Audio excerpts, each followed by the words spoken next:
you're about to go to an ayahuasca ceremony and you really want to connect profoundly with the medicine, then this video is for you, because you will find 11 ways on how to connect more deeply with ayahuasca. So the first one is you want to be well rested for the ceremony. So don't work all day, really take it slow, maybe even take a nap in the afternoon, because a lot of times the ayahuasca ceremonies are at night and you want to have the energy. And having the energy also means I recommend not to fast. Of course, 5 to 6 hours before the ceremony, stop eating, but you don't want to fast throughout the whole day because you want to have the strength going into the ceremony. So the second recommendation is to take a purgante to really clean your body, especially if you eat a lot of processed food, because the cleaner the body, the easier it is for the spirit to come in and expand in your body as well. So a purgante, which is really powerful, is azuvactoto. I still have yet to find anything about it on the internet, but talk with the shaman, with the facilitator, with the indigenous people where you go to, if they can recommend a purgante to you. And of course not the day before the ceremony, maybe a week before.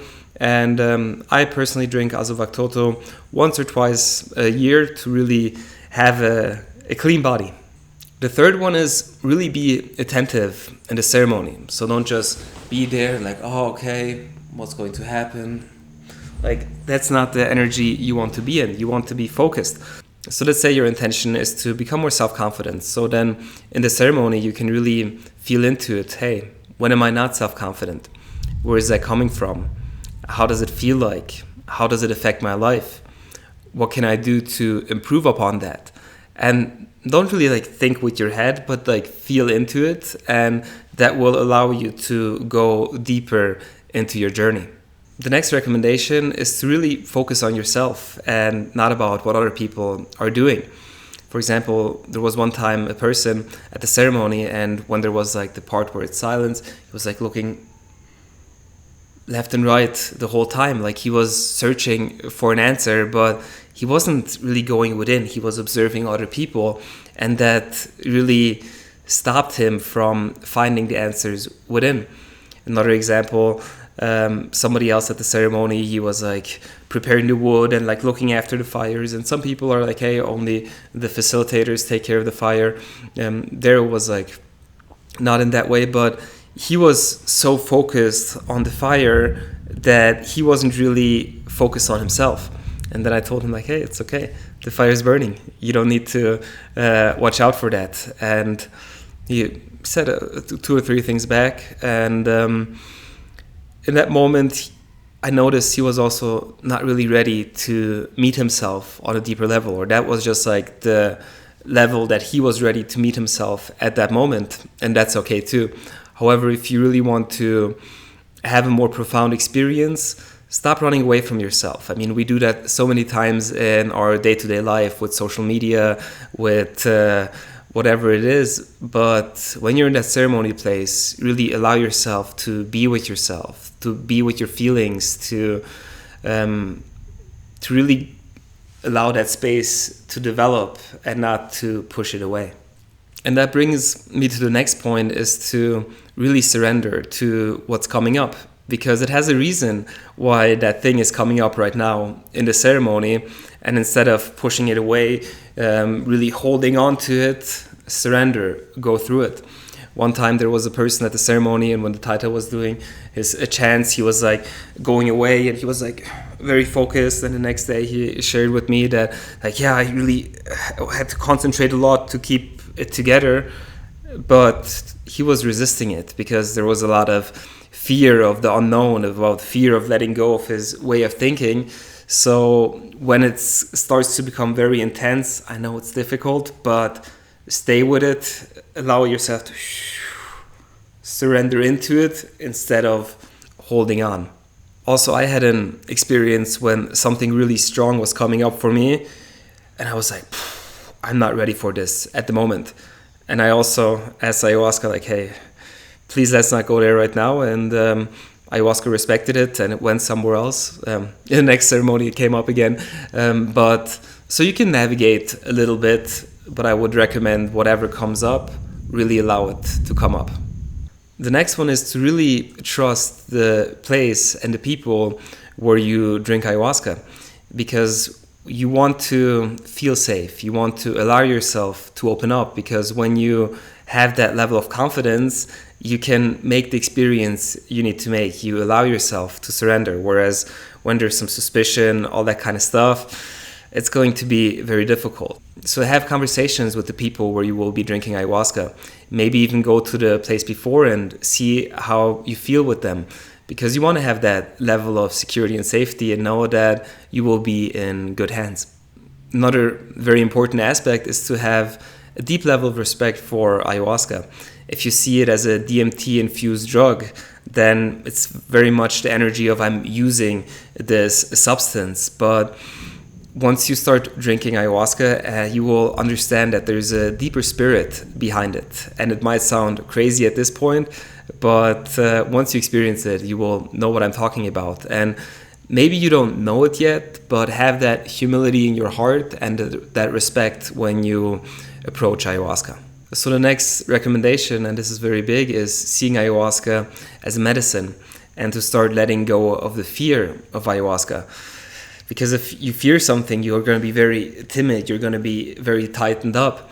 And I know it's scary to explore parts of yourself that you have been running away from, to let go of a certain way of thinking and being what you have always done, to go into the unknown. But that's also a little bit what it's about. And once I really saw ayahuasca as a friend, as a medicine, it started to become so much gentler to me in the process. Another way to connect deeper with the medicine is to sit instead of laying down. And that's actually one of the first things that Sergio shared with me once we started working together, for me to sit throughout the whole ceremony. And you will notice that your presence will grow throughout it, because you have the strength to really experience the ayahuasca and to be attentive. And also, how are you sitting as well? How is your posture? Are you like this? Or are you attentive? Are you having a strong, good posture as well? It makes a big difference, because if you think about it, your body language is also very important in how you communicate with yourself as well. And if you have a strong body language, it means that you have a lot of strength and you have a lot more attentiveness to what's going on. And when you lay down, a lot of times, our body is accustomed that when we're laying down, that we're resting. So it will start to go down and you'll start to sleep a little bit, and ayahuasca will also go down in its potency as well. There's of course also expectations to everything, and sometimes I even felt that after sitting for a very long time, observing everything what's going on, and then taking a little bit of a break and laying down, that it allowed me to relax more. And because I was more relaxed, things would happen on a more unconscious and deeper level.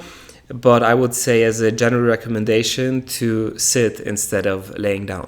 The next recommendation is to drink more medicine, especially people from Europe, the US. It's noticeable that they need more ayahuasca to connect. And if you need more, then drink more. And the first shaman that I worked with, he said, if you have the strength, it's always good to drink more, because it will unlock deeper layers of yourself. At the same time, if you're not ready to drink more, don't force it. It's also like a path of patience. You don't have to resolve all of your problems in one ayahuasca ceremony, and sometimes one cup is all you need. So don't overdo it. But a general recommendation, if you feel like you have the strength to go deeper, it's good to take another cup of ayahuasca.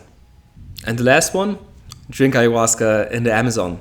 Ayahuasca comes from the Amazon, and there's a special type of energy there. And when you go there, you start to feel it without even drinking ayahuasca, that there's a certain level of healing there.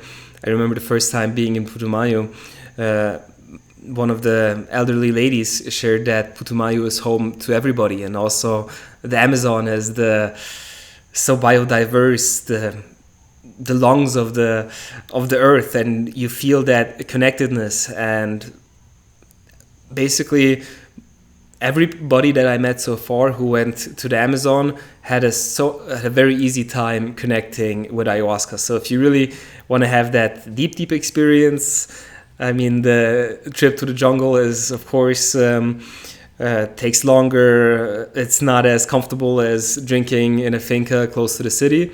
But if you really want to connect deeply with ayahuasca, the best place is to do it in the jungle. Also, what I noticed in my journey, about the first 10 to 15 times when I drank ayahuasca, I was really looking to get somewhere. I was like, yeah, I want to see how far I can go. I want to... I was like kind of addicted to more consciousness. And eventually I got a little bit of a slap from ayahuasca for that. And after that, things changed. I was not looking to get anywhere. Basically, what I want to do now is just connect deeper with myself, be at peace with myself, be in harmony with myself. So instead of trying to get somewhere, I'm just looking to deeper connect with myself. If you have any questions, then comment them in the comment section. Like this video so more people get access to this type of information, and subscribe to the channel, and I will see you in the next video.